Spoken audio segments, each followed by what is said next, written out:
nói với tụi tôi sao chẳng nó chỉ nếu mua xa xong nữa họ nói với tụi xanh con giờ tụi xanh con giờ chê xong nó chê nó mỏ ta cho nó mỏ ta xong bỏ món coi xong nó chê của tụi xanh con giờ mua bé xong đâu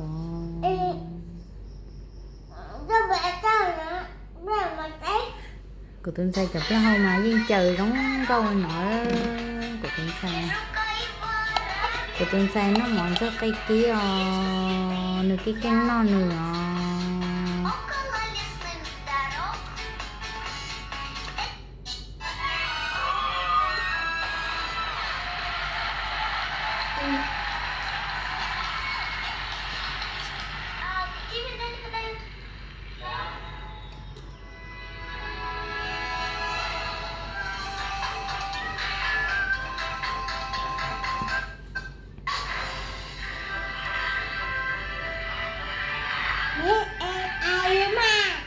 hay lu có hay mà cái lông bê huli chào mình xài cái lông bê huli chào xem bê đâu có cái lông bê hua pan tông cái lông bê hua pan tông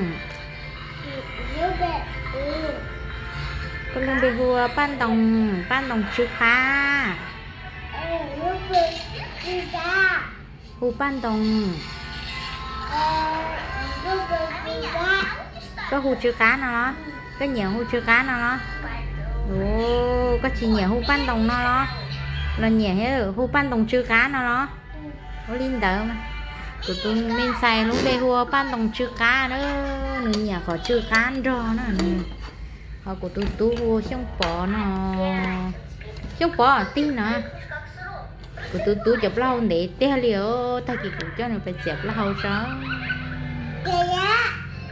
ô của tôi men xay cho trên này để hết không có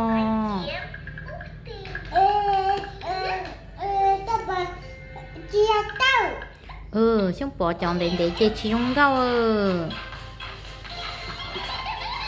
của tôi men xay chọn này để cha còn nữa không có mấy giờ tôi vậy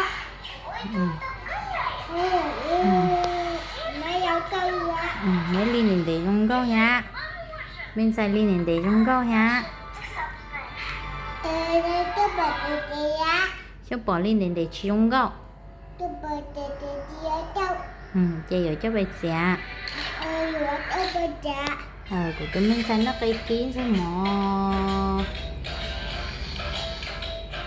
nướng non nửa xíu nữa mình cái căng nó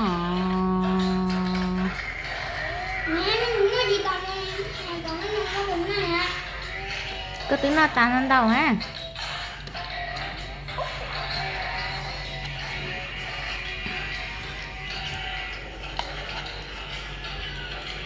non sông mỏi nè nó mòn thôi á theo đi chọc lá nè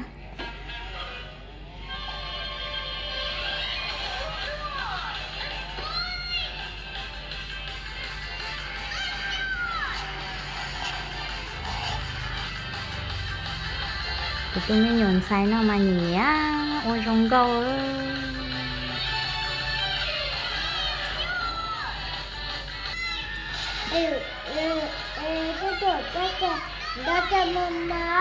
lo tụi có sẽ tiền mó lo nó mò cho hả có mà lên đi có lo nó ồ của chị báo ấy của xã đế chẳng có sợ xe lái này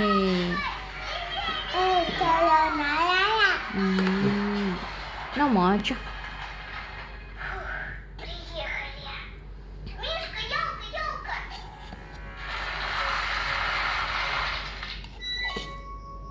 cái kênh hàng ở người ta chơi nó mỏ dù hai trong này cái nướng non nửa xíu nữa nửa cho hầu đây đi xí cho khí đây hầu cho nó đi đó chi xã khí sát tẹt khí rồi không ha.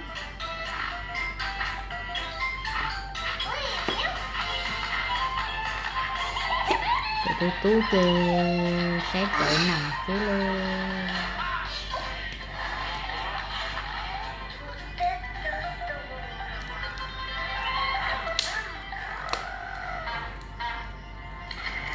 Có tụi ấy cười nè. Đó tụi. Ừ. Có tụi ấy cười bay tựa. Đó tụi. Nó bố bìa. Bay bố bề tay nha lời nó. Bay nơi tay nha lời nhỏ. Cái này là nó. Ấy cười bon do có. Cái này. Ấy cười xin do.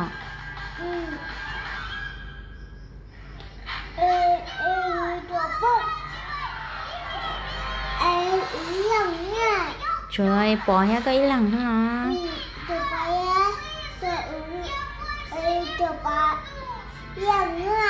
Chỗ bỏ hết chỗ có ó lăng hả? Ê chỗ mé hả nè. Bế lăng nè.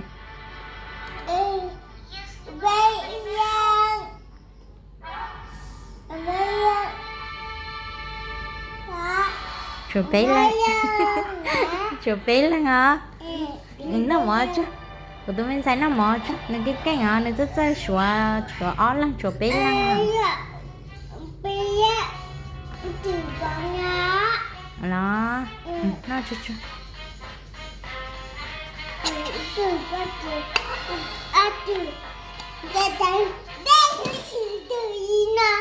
Đó. Nó mở cho. Tụi mình có giải nó mở cho. Nó mở. Tụi mình ba đồng chưa cá nó mở cho. Mẹ nhà chúa này tôi trả bông nè. Ôi trái đẹp bóng hả?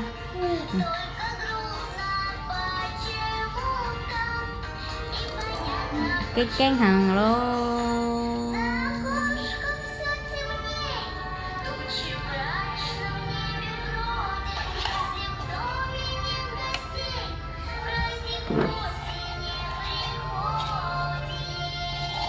Mẹ mở chúa. Má mạnh đó.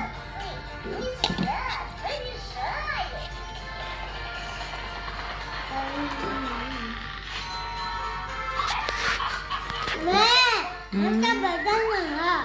Trả liền.